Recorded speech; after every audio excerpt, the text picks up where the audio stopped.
विरार चंदनसा रोडवरील राईपाडा येथे रिक्षा पलटी होत थेट नाल्यात पडल्याची घटना बुधवारी रात्री घडली आहे। सूत्रांनी दिलेल्या माहितीनुसार उमाशंकर राधेश्याम बेनबशी हे रिक्षा घेऊन विरार फाट्यावरून विरारच्या दिशेने जात असताना बुधवारी रात्री 11:15 वाजताच्या सुमारास राईपाडा येथे समोरून येणाऱ्या वाहनाची लाईट थेट डोळ्यावर पडल्याने रिक्षा चालकास समोरचे काही दिसेनासे झाले व रिक्षा 20 फूट उडून पलटी होत नाल्यात कोसळली। सुदैवाने नाल्यात पाणी नव्हते, त्यामुळे रिक्षा चालकाचे प्राण वाचले।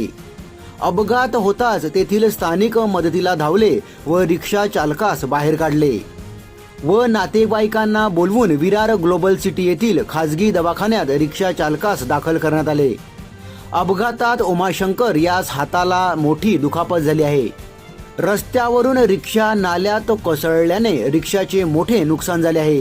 दरम्यान नाल्यात पडलेली रिक्षा गुरुवारी जेसीबीच्या साहाय्याने बाहेर काढण्यात आली।